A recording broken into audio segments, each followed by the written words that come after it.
ജനത്തെക്കുറിച്ചുള്ളതായ കൊച്ചുമകളുടെ സാക്ഷ്യവും നാം കേൾക്കുകയായിരുന്നു. ഇനിയും പ്രിയ രജമിച്ചിയുടെ ഇസാക്കട്ട് തൻ്റെ പ്രിയ ഭർത്താവ്, അവരുടെ കുടുംബത്തിൽ എൻ്റെ സഹോദരി പുത്രനാണ് അങ്കമാലിയിലുള്ളതായ എ.ഡി. ജെയിംസ്. താൻ ഇപ്പോൾ പ്രിയ സഹോദരി പ്രിയ മാതാവിനെ അമ്മായിയെ കുറിച്ചുള്ളതായ ചില ചിന്തകൾ തൻ്റെ ഹൃദയത്തിൽ നിറഞ്ഞു നിൽക്കുന്നത് നമ്മോട് പങ്കുവയ്ക്കുന്നതായിരിക്കും. എ.ഡി. ജെയിംസ്.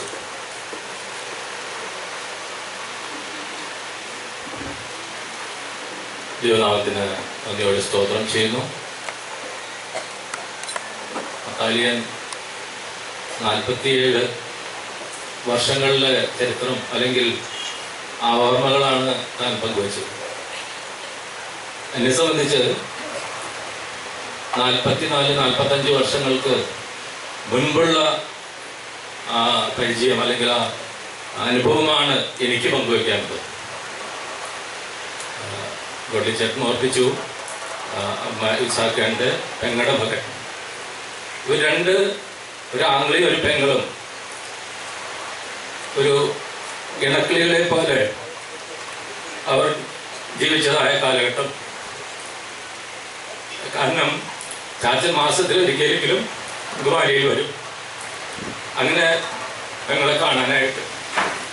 അത് കഴിഞ്ഞ് ഞങ്ങളുടെ ചെറുപ്രായങ്ങളിൽ ഞങ്ങൾ ചെറു ക്ലാസ്സുകളിൽ പഠിക്കുമ്പോൾ സ്കൂൾ പൂട്ടിക്കഴിഞ്ഞാൽ 2 മാസക്കാലം ഞങ്ങൾ ഇവിടെയാണ്.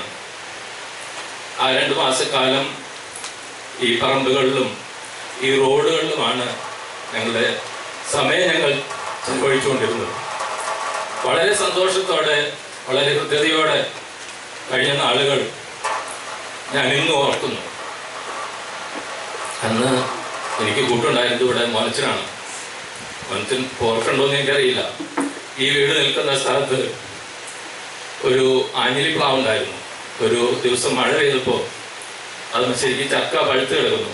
ഞങ്ങളൊന്ന് കയറി ചക്ക പറിച്ചു. അപ്പം ചാച്ചൻ ഇവിടെ ഇല്ല, അമ്മായി ഇവിടെ ഉണ്ടാവും.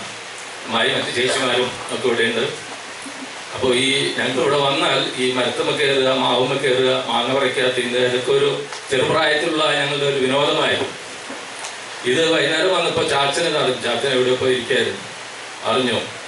വന്ന് ഞങ്ങളെ 2 പേര് പിടിച്ചടിച്ചു. അപ്പം അമ്മായി പറഞ്ഞു, ആ പിള്ളേർ 2 ആഴ്ച അല്ലെങ്കിൽ 1 മാസമോ ഇവിടെ പിള്ളേരായിട്ട് കളിക്കൂടാനായിട്ട് വന്നു കഴിഞ്ഞപ്പോൾ അവരെ തെല്ലി വിഷമിപ്പിച്ച് വേദനിപ്പിച്ച് അവരെവിടുന്ന എന്തിനാ എന്ന് അന്ന് പറഞ്ഞ് ഞാൻ ഓർക്കുന്നു. അപ്പോൾ അത്രത്തോളം സ്നേഹവും സൗഹൃദവും സഹവാസവും ഞങ്ങളോടും പിള്ളേരോടും ഇതിലുണ്ടായിരുന്നു. വളരെ ആ നിലയിൽ വളരെ സൗഹൃദമായിട്ട് സ്നേഹമായിട്ട് കഴിഞ്ഞതായ കാലഘട്ടങ്ങൾ. പറഞ്ഞതുപോലെ അളിയൻ പറഞ്ഞതുപോലെ സ്വാദിഷ്ടമായ ഭക്ഷണം അന്ന് വളരെ ഞെരുക്കമാണെങ്കിലും വളരെ സന്തോഷത്തോടു കൂടി പോകുന്ന കാലഘട്ടം. അതുപോലെ ആത്മീയ കാര്യങ്ങൾ പാട്ടുപാടുകയും പ്രാർത്ഥിക്കുകയും ദൈവവചനം വായിപ്പിക്കുകയും ചെയ്യുന്നതിൽ വളരെ ഉത്സാഹിതരായിരുന്നു. 2 നേരവും പ്രാർത്ഥിക്കാൻ എല്ലാവരും കൂടി വരണം, അത് അമ്മായിയുടെയും നിർബന്ധമായിരുന്നു.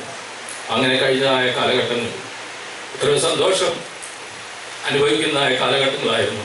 എന്നാൽ കഴിഞ്ഞ 2 വർഷമായിട്ട് അമ്മായിയുടെ ഈ ഭവനത്തിൽ കിടപ്പിലായിരുന്നു. ചില സന്ദർഭങ്ങളിലൊക്കെ ഞാൻ കടന്നു വരുവാനായിട്ട് ഇടയാക്കിയിരുന്നു. ആ 2 വർഷം ഇപ്പോൾ ഞാൻ കഴിഞ്ഞ ദിവസം വന്നു കഴിഞ്ഞപ്പോൾ ചേച്ചിമാർ പറഞ്ഞു 2 വർഷം കഴിഞ്ഞു. അത് വാസ്തവത്തിൽ 2 വർഷം ആയോ എന്ന് ഞാൻ ചോദിക്കുവാനായിട്ട് ഇടയാക്കിയിരുന്നു. കാരണം അത് വളരെ ചുരുക്കമായിട്ട് ഞങ്ങൾക്ക് തോന്നുവാനായിട്ട് ഇടയാക്കിയിരുന്നു.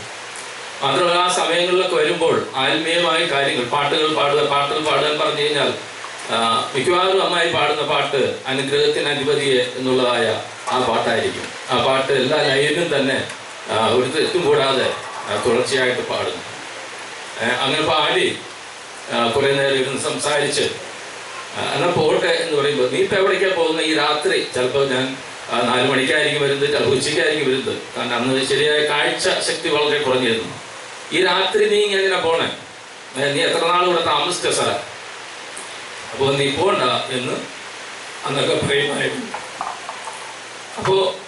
അപ്പോഴും കരുതുന്ന ആ ഒരു ഹൃദയം എനിക്ക് കാണുവാനായിട്ട് ഇടയായിത്തീരുന്നു.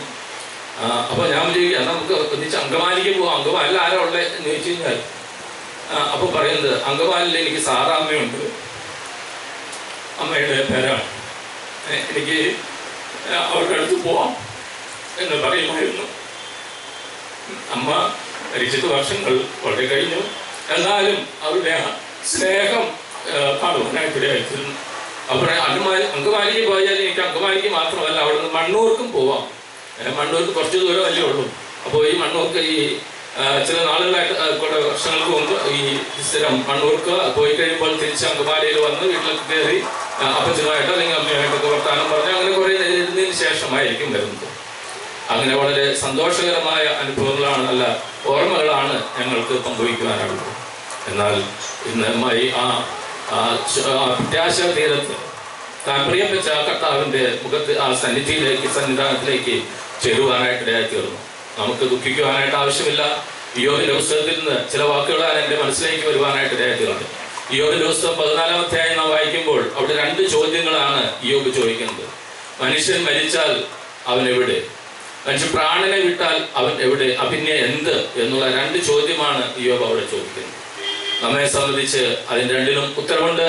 മനുഷ്യൻ തന്റെ പ്രാണനെ വിട്ടാൽ ആ പ്രാണൻ നമുക്ക് നൽകിയതായ ആ വ്യക്തി അവന്റെ അടുക്കിലേക്ക് ചേരുന്നു. നമുക്ക് പ്രാണൻ നൽകിയത്, മനുഷ്യവർഗത്തിന് പ്രാണൻ നൽകിയത്, ജീവശ്വാസം ഊതിയത്, ജീവൻ നൽകിയത് ദൈവമാണ്. പ്രാണനെ വിട്ടാൽ ആ പ്രാണൻ അല്ല ആത്മാവ് ആ നിത്യതയിലേക്ക് നേരത്തെ ചെന്നോപ്പിച്ചതുപോലെ അബ്രഹാം പിതാവിന്റെ മടിയിലേക്ക് പോകുവാനായിട്ടിടയായിത്തീർന്നു. മരിച്ചാൽ പിന്നീട് എവിടെ? നിത്യതയിലേക്കാണ് മാറ്റപ്പെടുന്നത്. നാം യോഹന്നാന്റെ സുവിശേഷത്തിൽ വായിക്കുന്നത്, ഞാൻ തന്നെ പുനരുദ്ധാനവും ജീവനും എന്ന് കർത്താവ് അവിടെ പറയുന്നു. ആ നിത്യതയിലേക്ക് മാറ്റപ്പെടുവാനായിട്ടിടയായിത്തീർന്നു. പ്രിയമുള്ളവരെ, ഈ നിത്യത അവകാശമാക്കി തീർക്കുവാനായിട്ട് സാധിക്കാത്തവരായിട്ട് ആരെങ്കിലും ഇന്ന് ഇവിടെ ഞങ്ങളെ കേൾക്കുന്നുവെങ്കിൽ ഈ മരണ ശുശ്രൂഷയിൽ പങ്കെടുക്കുമ്പോൾ ആ നിത്യതയെ കുറിച്ച് ചിന്തിപ്പാൻ, ഞാൻ മരിച്ചാൽ എവിടെ ആയിരിക്കും എൻ്റെ ആ നിത്യത, എവിടെ കഴിക്കും, ഞാൻ മരണശേഷം എൻ്റെ ആത്മാവ് ഞാൻ എവിടെ ആയിരിക്കും എന്നുള്ളത് ഇന്നൊന്ന് ചിന്തിപ്പാനായിട്ട് ഞങ്ങൾ കേൾക്കുന്നവർക്ക് അത് മുഖാന്തരമായിട്ട് തീർക്കട്ടെ. ഈ മരണ ശുശ്രൂഷയിൽ പങ്കെടുക്കുന്നത് മുഖാന്തരം തങ്ങളുടെ നിത്യത എവിടെ എന്നുള്ളത് പൂർണ്ണമായ ഒരു ഉറപ്പുവരുത്തി ഇതിൽ നിന്ന് കടന്നു പോകാനായിട്ട് ഇടയാക്കി തീർക്കട്ടെ. അമ്മയെ കുറിച്ച് അനേക ഓർമ്മകൾ എൻ്റെ മനസ്സിലേക്ക് വരുന്നുണ്ട്. എന്നാൽ അത് പറഞ്ഞ് ദീർഘിപ്പിക്കുവാനായിട്ട് ഞാൻ ആഗ്രഹിക്കുന്നില്ല. പ്രിയ ദാസി നടത്തിയതായ ആ സ്നേഹവും ആ വാത്സല്യവും അനുഭവിച്ചുകൊണ്ട് അനേക നാളുകൾ ഞങ്ങൾക്ക് കഴിയുവാനായിട്ട് ഇടയായി തീർന്നിട്ടുണ്ട്. അത് ഞങ്ങൾ നിത്യതയിലും അത് തുടരുവാനായിട്ട് ഇടയായിത്തീരും എന്നുള്ളതിന് യാതൊരു സംശയമില്ല. പ്രിയമുള്ളവരെ, ഇന്ന് കടന്നു വന്ന എല്ലാവർക്കും ആ നല്ല കാൽച്ചുവടുകളെ പിന്തുടരുക. നാം ഓരോരുത്തരെ കുറിച്ച് കേൾക്കുമ്പോൾ, മാറ്റപ്പെടുന്നതായ ഓരോ വ്യക്തികളെ കുറിച്ച് കേൾക്കുമ്പോൾ അവരുടെ നല്ല പാത പിന്തുടരുവാനായിട്ട്, ആ നല്ല അംശം നമ്മുടെ ജീവിതത്തിൽ പകർത്തുവാനായിട്ട് ഇടയായിത്തീരണം. നാം മറ്റുള്ളവരുമായിട്ടുള്ള ആ സ്നേഹം, മറ്റുള്ളവരെ കരുതുന്നതിനായിട്ടുള്ള കാര്യങ്ങൾ, അത് നമ്മിൽ കൂടുതലായിട്ട് വർദ്ധിച്ചു വരുവാനായിട്ട് ഇടയായിത്തീരട്ടെ. ഈ പ്രിയ അമ്മായിയുടെ മക്കൾക്കും പല സമയങ്ങൾ കടന്നു വന്ന് അടിയോർപ്പിച്ച പോലെ ചേച്ചിക്കും അതുപോലെ തന്നെ തങ്കം ചേച്ചിക്കും വളരെ കാര്യമായിട്ട് പ്രിയമാതാവിനെ ശുശ്രൂഷിപ്പാൻ, അവരെ കരുതുവാനായിട്ടുള്ള സാവകാശങ്ങൾ ഉണ്ടായിട്ടുണ്ട്. അതോർത്ത് ഞാൻ ദൈവത്തെ സ്തുതിക്കുന്നു. ആ നിലയിൽ ഈ നാളുകളിൽ ഞാൻ ഓർക്കുന്ന പോലെ മാതാപിതാക്കളെ ശുശ്രൂഷിപ്പാൻ സാവകാശം കണ്ടെത്താതായ അനേക മക്കളുടെ മുമ്പാകെ അവരൊരു മാതൃകയായിരിക്കുന്നു. ആ മാതൃക നമുക്ക് പിന്തുടർന്നുകൊണ്ട് മുന്നോട്ട് പോകാനായിട്ട് കർത്താവ് ഇടയാക്കി തീർക്കട്ടെ. ആ നിത്യത നമ്മൾ എവിടെയെന്നുള്ളതായ ആ ചോദ്യത്തിന്റെ മുമ്പാകെ, നാം എവിടെ കഴിക്കുന്നു എന്നുള്ള ആ ചോദ്യത്തിന്റെ മുമ്പാകെ നമ്മെ തന്നെ ഒന്ന് പരിശോധിച്ചുകൊണ്ട് ദൈവമക്കളായ നമ്മൾ അതിനെ ത്വരിതപ്പെടുത്തിക്കൊണ്ട് ജീവിക്കാനായിട്ട് കർത്താവ് ശിഷ്ടായുസ്സുകൾ നമുക്കും ഇടയാക്കി തീർക്കട്ടെ എന്നുള്ള പ്രാർത്ഥനയോടെ ഞാൻ എൻ്റെ വാക്കുകൾ വിരമിക്കുന്നു. ദൈവനാമം എല്ലാ നിലയിലും മഹത്വപ്പെടുമാറാകട്ടെ.